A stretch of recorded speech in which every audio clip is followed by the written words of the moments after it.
Right, everyone, we are beginning a brand new week, and it's a week that will see two testing away trips for Celtic, the potential for a new manager at long last to be announced. More on that in a little second, and a number of other things going on as well. I do want to discuss Saturday's win over St Mirren a bit more. We'll go through some of your comments and also a little bit from what the club had to say in the pre-recorded video interviews that were aired during Friday's AGM. So lots to discuss today, and we're doing it with Practical CBT, who are your route to great mental health. They offer short online courses and affordable Zoom coaching sessions that are specifically designed for men, and you get big money off as a viewer or listener of Celtic AM. Just click the link in the description to get started.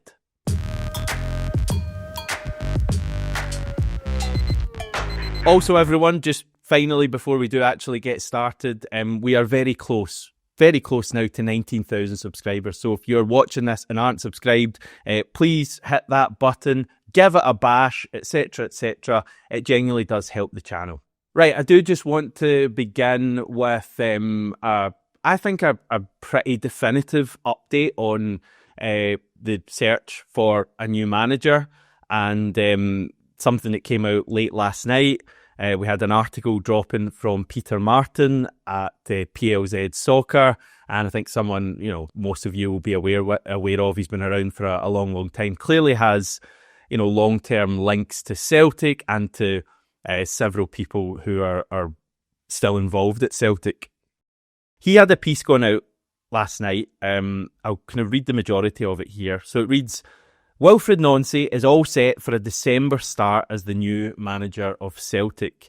I understand the 48-year-old French manager, currently in charge of MLS side Columbus Crew, is set to take over the Scottish Premiership champions on December the 1st, if not before, depending on the completion of contracts for 4 members of his backroom staff, who are expected to join him in Glasgow over the next 7 days. That means Martin O'Neill and Sean Maloney will continue in their interim roles for the matches against Feyenoord in the Europa League and Hibernian at Easter Road in the Scottish Premiership. It is still unclear whether Maloney will return to his development role within the club or whether a possible promotion could follow his efforts. It is still to be revealed what the terms of Nancy's contract will be, but his first match in charge looks set to be the home game against Dundee on December the 3rd before a showdown with Hearts 4 days later in Glasgow. There was also some reporting yesterday on Graham Spears' podcast. So Andrew Smith of the Celtic Underground said that he had heard that apparently come December the 1st, the compensation package for Nancy drops significantly in terms of cost. Stephen McGowan, who was also on that podcast, also reiterated that it is Nancy who will be our new manager. So I think the likely scenario here is that Wilfried Nancy is announced as the new Celtic manager possibly this week. However, he doesn't begin until after the Hibernian game on Sunday. So it would be Martin O'Neill and Sean Maloney in Rotterdam on Thursday night and in Leith on Sunday lunchtime. And then Nancy would come in early next week, or he'd start early next week with that home game against Dundee next midweek being his first game. And you may recall, probably a couple of weeks ago, maybe slightly less than that, I did mention this in the channel as well, there were some people, saying that they'd heard various things, that it would be that Dundee game that would be Nancy's first match. So I think reading between the lines at that stuff and the club's statement, was it last week when they said that Martin O'Neill and Sean Maloney would continue, it kind of felt like they were putting that out because they knew that Martin O'Neill and Sean Maloney would be in charge for a bit longer, and it felt probably like more than just one game against St Mirren. And clearly the stuff we're getting now from a number of journalists and even other people I've been speaking to who I would certainly regard their thoughts and things and their sources as being pretty reliable. It sounds like it will be, as I say, just to reiterate, Martin O'Neill for the 2 games this week, Feyenoord and Hibernian, and then Wilfried Nancy's first game will be against Dundee next midweek. Quite possibly Nancy announced this week. Don't know when his press conference and all of that stuff would happen. Probably early next week ahead of that Dundee game. But yeah, just looking at Nancy's potential first 6 fixtures, if he does take over at the start of December, and yeah, he would kick off with 3 home games in a row, which is probably a fairly good way for a new manager to start. Dundee and Hearts in the league. That Hearts game's a pretty big one. Roma in the Europa League after that. He'd then have the chance to surely be the earliest ever trophy-winning Celtic manager 2 weeks into the job with St Mirren in the League Cup final at Hampden. Then a trip to Tannadice to face Dundee United and another home game against Aberdeen. Obviously a derby not far around the corner there either. So yeah, let's just try and have a positive week if it is to be Martin O'Neill's final week in charge of us. It's a challenging week ahead of us though, as I've already mentioned, Feyenoord away, Hibs away, that's 2 tricky looking matches. However, Feyenoord should be a tough game, but they are struggling pretty badly at the moment. So they've lost 4 of their last 5 games, Feyenoord, including their last 3 in a row. Yesterday, they lost 4-2 at home to NEC, who are a good side. They're 4th in the Eredivisie at the moment. But clearly, Feyenoord losing 4-2 at home domestically is never going to be a good result. And it was interesting because the final NEC goal from Kento Shugai was actually a long-range strike from the centre circle that lobbed the goalkeeper to seal the 4-2 win for them. And I don't know, that kind of feels somewhat familiar. Maybe there was a recent game where something similar happened. Yeah, at least Kasper Schmeichel and the Feyenoord goalkeeper Timon Wellenreuther will have something in common to chat about come Thursday night. I was also just reading a little bit in the Dutch media to find out what they were saying about Feyenoord's struggles at the moment, and I came across an article that was talking about their manager, who is Robin van Persie. He's the Feyenoord manager these days. He brought off forward Anis Hadj Moussa yesterday because he wasn't working hard enough defensively, and I think he's one of their better players. So clearly, and Robin van Persie called him out actually after the game and explained that's why he'd taken the player off. So clearly things not great at Feyenoord. Now, I still don't have much faith in this Celtic team at the moment with all of these injuries we have and just generally what we've been like away from home in Europe for about as long as we can probably all remember. You still feel like Feyenoord will be big favourites for that game on Thursday, but I think it is worth pointing out we're not playing a team who are like flying and scoring loads of goals. Like, as a repeat, Feyenoord lost their last 3 in a row, lost 4 out of their last 5. They're below us in the giant Europa League table as well. So maybe, just maybe, there's an outside chance of, I don't know, a draw or even a win on Thursday night. I think just looking further ahead, Hibs on Sunday is a really big one. I think a lot of us would probably feel that's the more important game this week, and I never like to really kind of compare them too much because I always feel any European game Celtic should be, looking to get something, especially when there's like coefficient points, which could be really important next season, for example, in qualifying for maybe the Champions League. But yeah, it feels like Hibs on Sunday is a massive game, and that's going to be really difficult. We don't have a good record at Easter Road, and that's in, when we've been in far better places than we find ourselves currently, and our away record this season has been a real struggle, and it was hardly a great performance on Saturday night against St Mirren. So yeah, Hibs doing all right. I think they've won their last couple of games under David Gray. That's going to be a real battle for us on Sunday, but hopefully just one last big push under Martin O'Neill, and at the very least we can win that game on Sunday and move forward. By the way, I should just mention, in case you missed it, Hearts did lose yesterday 1-0 to Aberdeen at a pretty torrential Pittodrie. It was Tope Keskinen who scored the winner for the home side 5 minutes before half-time. Hearts did have some chances as that game went on, but probably, I don't know, maybe a draw would have been a fair result, but I don't think you could say Aberdeen didn't deserve to win the game. In terms of the league table situation, suddenly the gap is 4 points and we have a game in hand, which is that trip to Dundee United that I mentioned earlier. So, yeah, I think there's a chance here that Hearts could drop further points in the coming weeks. I was looking at their fixtures and they've got a trip to Motherwell this weekend. That's difficult. You really wouldn't be shocked if Hearts were to draw or even lose that game. They visit Celtic Park soon after that. They've got Falkirk away. Falkirk doing incredibly well. That's a tough game. They then play Rangers at home. They then play their rivals Hibs away from home.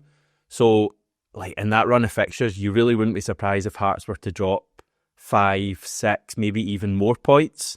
So I think there is a real opportunity for us to just kind of find a way to keep winning games, turn the heat up, continue to turn the heat up in Hearts, and I was going to say, like, by New Year we could be top of the league. Like, I think there's a fair chance even before then we could find a way to be top of the league.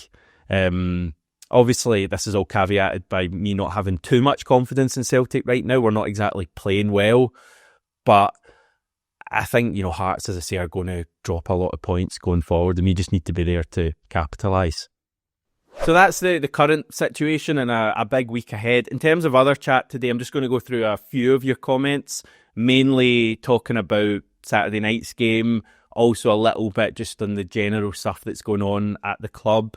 So Gogo, first up, saying Hatate and Engels together in midfield doesn't work. No pace about them. Neither get stuck into tackles. I'd rather see McCowan or Bernardo start than either of them. It was a struggle on Saturday night. I just find like the midfield, most games this season, and Hatate and Engels in particular, that games just kind of pass them by, and they're kind of involved enough. Like, they get touches of the ball, Hatate especially, but they just don't really do much with it. I think there's a lot of sideways passing, or a lot of passing back, and kind of, I don't know if any of you find this as well, but like, you're half an hour into a game like yesterday, and I'm kind of going, I don't really know if Arne Engels is even playing well here or Reo Hatate's playing well here, because they're just not doing enough. And I guess that, by its very kind of definition, means that they're not having good games because they're not doing enough. But yeah, the Paulo Bernardo stuff's interesting as well. I think he's had 16 minutes across the 5 games under Martin O'Neill so far. So it's not like it was just a Brendan Rodgers thing and he didn't fancy Paulo Bernardo. That's continued. It's got even worse probably for Bernardo since Brendan Rodgers left. So yeah, what's the story there? He might just need a new manager and a fresh start to really push forward, because I do think, well, Bernardo isn't like the answer to everything. And as I always say, there's always this thing with players who are on the bench and we're not seeing, where we go, oh God, and we remember them much better than they actually are. But I mean, I'd like to see Bernardo. I'd like to see that midfield shaken up, and whether that's like Engels or Bernardo playing deeper and maybe trying McGregor up a bit further, or McCowan next to McGregor. I really want, if Wilfried Nancy comes in, I really want him to shake up that midfield and give us something different there. I guess there's a change of formation there for a start. I've also got Urban Hermit 63. My biggest frustration is persisting with inverted wingers in games like this on very tight pitches. All they end up doing is cutting inside and running into a packed defence. To be effective, inverted wingers need to create space for a shot when they cut inside, or hit the byline and get a good cross in with their wrong foot. The only one of them we have has been injured since last season. Yeah, the wings just continue to be an issue. I don't even know if there's like a proper solution there. Like, yeah, Dyson on the right is nowhere near Dyson on the left, and I know a few of you in the comments were saying that you think we should just move Dyson to the left because he's so good there and gives us a lot more in terms of goals and assists than Tinekti. Question would be, like, what do you do with Tinekti? Again, on the right, can we see Tinekti on the right? Because maybe Tinekti on the right and Dyson on the left is a lot better than Tinekti on the left and Dyson on the right. But yeah, Dyson on the right, he's kind of always looking to cut in. He doesn't look quite as natural and able to stretch the game and go in behind as he does when he's playing on the left. Tinekti's looking to cut in, and I think, again, as a few of you pointed out, he's now getting doubled up on, which is, I think, a fair comment and something I should probably have mentioned yesterday when I had a bit of criticism for Tinekti. And to be honest, there's players in that team that warrant criticism more than Sebastian Tinekti. Like, he still did things in the game yesterday, and he's like the only real ball carrier we've got in our team. He's the only one when he gets on the ball that I get a bit excited about, that he might actually do something. But yeah, it's difficult because he's kind of looks like our only threat, and opposition teams are realising that. They're doubling up on him, and if you stop Tenekte, there's kind of not a lot else happening in the team, and that's why it takes moments of individual brilliance to actually get his wins, like we saw from Callum McGregor. So yeah, we just need to find a way to get through to January. We need to get a countdown on the screen going forward, days until the January transfer window opens, or maybe it should be days until the January deadline day, because that's when we'll probably actually do our business. But oh god, there's so many priorities. Striker, but what will the wings for me? We just need to have better options on the wings. It's just so difficult because we just don't have like a right winger that we can properly rely on. Right, Sean McClarman. My most generous reading of the performance is that we've been awful coming back from international breaks recently, and St Mirren are always going to give you that sort of game. I think we just take the 3 points, move on, and blindly hope we are better than that. Yeah, that's just about all you can do right now. James McCready, 2 negative, lads. Not what we want to listen to. And by the way, McCowan was a winger for most of his career to date. Break the trend. Be a creator that focuses on positives. Fair enough, James. I genuinely been intrigued, James, as to what you felt the positives were from Saturday night, because in terms of the performance, I didn't see many at all. Clearly winning the game was a massive positive, but we covered that yesterday.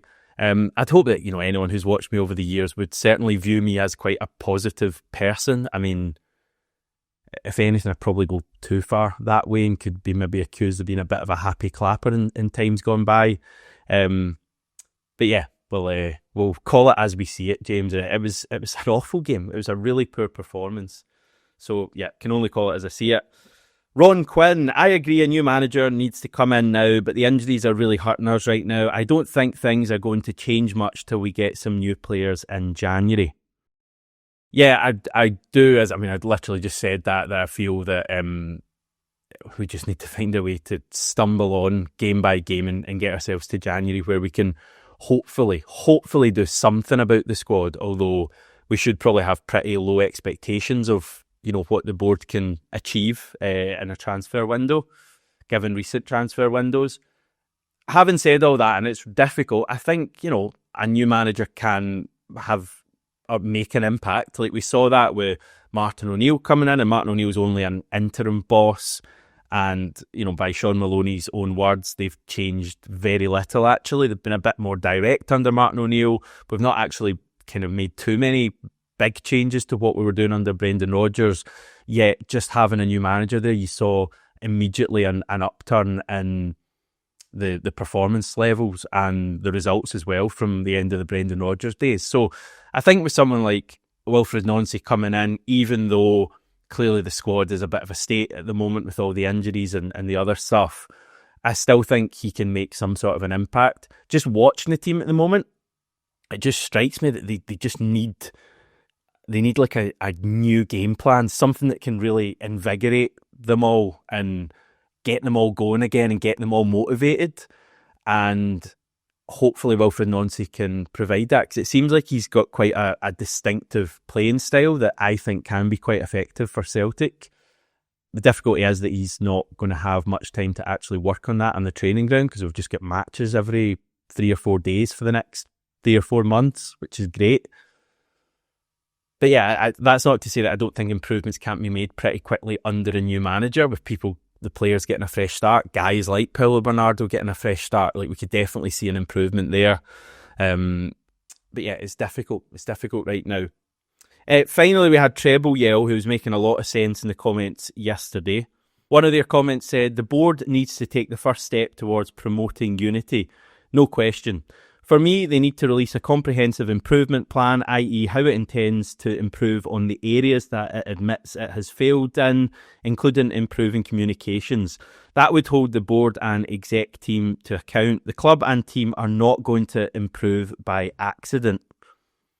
Yeah, as fans, I think that's one of the main things that we're asking for right now, a plan, to know that they have a plan and to hear a bit about it. We don't need to hear everything, but just hear enough so that we can buy into it all and we can all work towards this together. Because at the moment, we only really hear okay, and we'll come on to this in a minute, but we hear the occasional kind of admission of guilt, basically, and, you know, them saying we made mistakes, etc., but that we're going to get this right. And the brutal truth is that not many of the support have any faith really in the board anymore to get this right. And then just saying we're going to get this right, I mean, we've heard that before. We've heard the line about disappointing transfer windows before.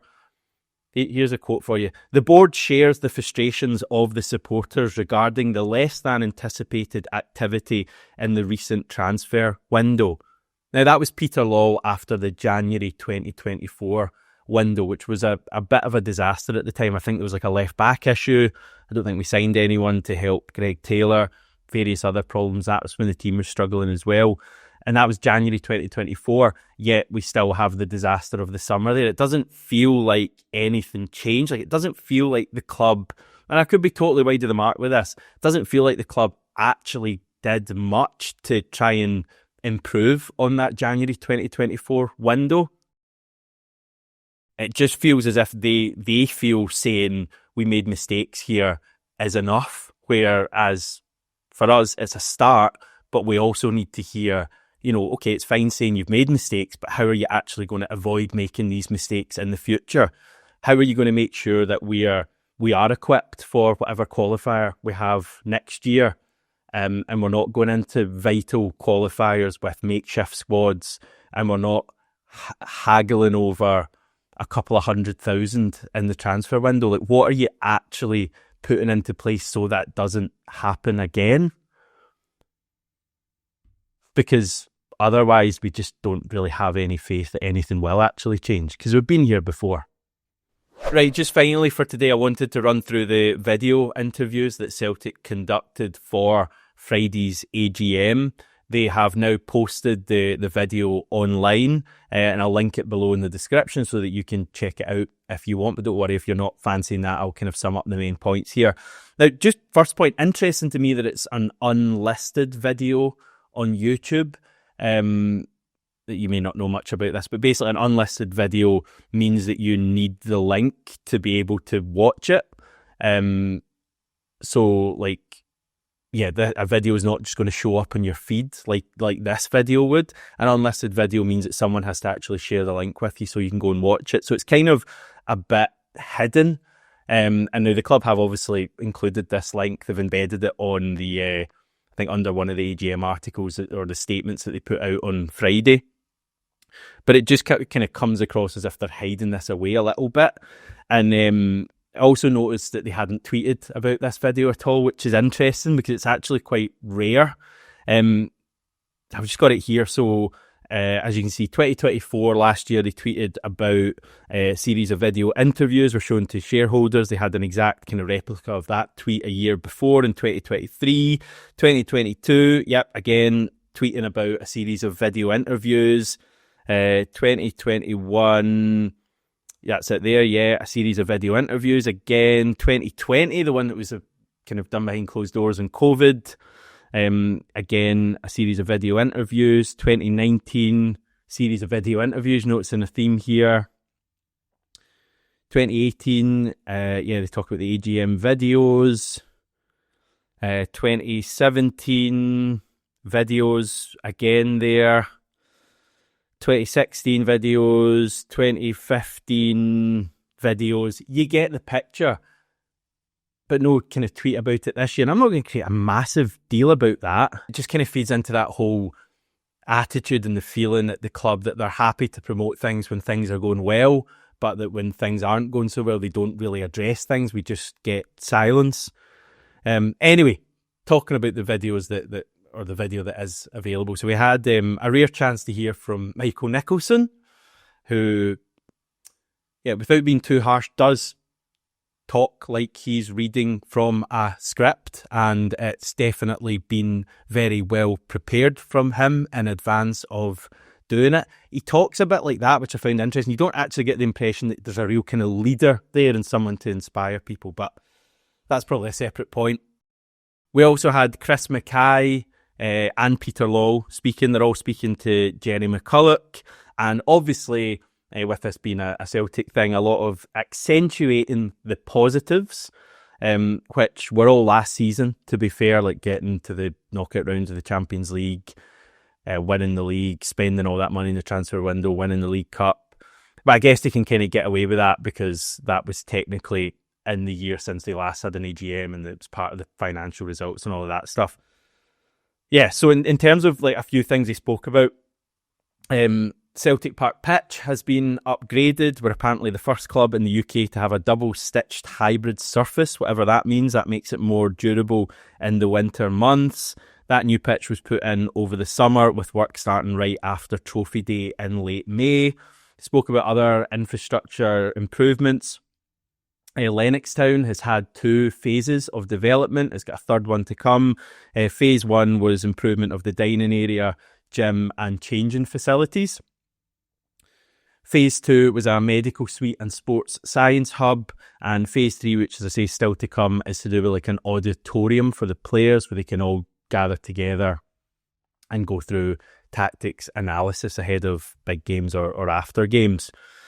Spoke about Barrowfield too, which as we know has been, real work's gone into Barrowfield. And it's great, it's, for the women's team and the boys and girls academies as well. The club did tackle the not so good things as well, which I must admit I was a little bit surprised at. They spent a wee bit of time talking about it, which I guess you would say is positive, although we probably didn't get too many answers.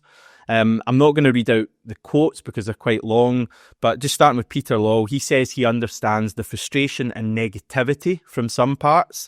He says the board have made mistakes and they recognise that improvements have to be made. He then brought up the record of domestic dominance and also being a European group stage team in like every year other than 2. Which again is just not a amazing achievement. Like someone at Celtic, whoever does the PR and all that, needs to sit the directors down and go, stop uttering that line about making European group stage football in every year, but 1 or 2 as being like a reflection of how well you're doing. Like we play in Scotland, not making European group stage football would be like an absolute disaster. It's not an amazing achievement. We then had Michael Nicholson up next. He admitted it's been challenging. He says we are bitterly disappointed not to make the Champions League. Obviously, I've been spending a bit of time with Neil Lennon there. Again, like Law, he admitted that mistakes have been made.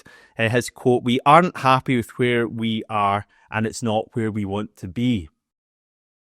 He spoke about the need to pull together. Again, for me, admitting mistakes have been made is okay. But how are you actually going to make sure that these mistakes aren't made again, other than just saying we're going to kind of get this together? Like, how are you actually going to do it? Make us have some sort of confidence in you to actually learn from these mistakes rather than just repeating them. How are you going to mend the relationship with fans as well, other than saying we need to be together, united? While less than 5 minutes later at the AGM, you have Ross Desmond / Dermot Desmond coming out with that statement, which effectively declared war on a section of the fan base. That's what it did. We then got, I think, the most in-depth stuff from Chris Mackay, who's the Chief Financial Officer. So he's obviously talking about the finances here. He spoke about the balance of investing in the first team squad while also managing against the risk of playing in the Europa League. He brought up the money that has been spent, and like Celtic have spent money in the past 18 months. Like we broke our transfer record twice last summer. I don't think that takes away though from the fact that we had over £77 million sitting in the bank in our most recent financial results. Which is, as so many people have said, is pretty pointless, a pointless thing to do. But yeah, the club, like they seem to have this thing in their head. And again, someone needs to just sit them down and say this is not the case. They have this thing in their head that the big frustration that we as a support have with them is that they're not spending money. And from where I'm sat, it's less about not spending money and more about spending money well and like modernising the club so that we're run similarly to these other European teams who are much smaller and don't spend nearly as much money as us, yet have massively overtaken us in continental competition. So yeah, it's again, like I say, Ross Desmond brought it up. we got it in that Saturday night statement, all the stuff about this is why we're not spending money. That's not the main criticism that I've seen anyway from Celtic fans. Okay, maybe a few, but like it's more about just spend the money properly and modernise and get things into gear so that the money we do spend is spent much better. He spoke about Scotland's coefficient dropping, which I don't want to be too harsh here, but it was kind of put down as something that has happened to Celtic, when the reality is that we are, partly responsible for the coefficient dropping. This isn't just something that's happened. He spoke about Scottish football as a result losing the Europa League place in a couple of years, which isn't strictly true. Scotland will still have a Europa League place in 2 years. It will just go to the Scottish Cup winners, but obviously that could still go to like second place in the league if the Scottish Cup winners finish first in the league. And I'm not even sure the difference between playing in the Europa League and Conference League for Celtic. Like, obviously there's like a massive drop-off between Champions League money and Europa League, like a huge drop-off. I don't think there's actually a massive difference between the Europa League and the Conference League. He also defended the cash in the bank. He said the club have spent money. Again, it's not about actually just spending money, it's about spending it wisely. And yeah, that was kind of it. I guess we got various concessions from him, saying that things could have been run better, mistakes were made. But again, it's more just about what happens now, and are you as a board willing to modernise and actually change things here, or are you just hoping that you can appoint a new manager, Wilfried Nancy, and hoping that he's going to be a real success and improve the team's fortunes, and all this heat in the board will go away? Which, to be fair to them, is exactly what happened when Ange Postecoglou came in. We were all raging during the COVID season, and then Ange came in and the heat went completely off the board. Not sure that'll happen at this time, even if Wilfried Nancy is a huge success. Clearly, if he's not a success, the heat in the board is only going to get greater. So, yeah, that's where we're at, everyone. Yeah, that's a bombshell to finish on. Chat to you later.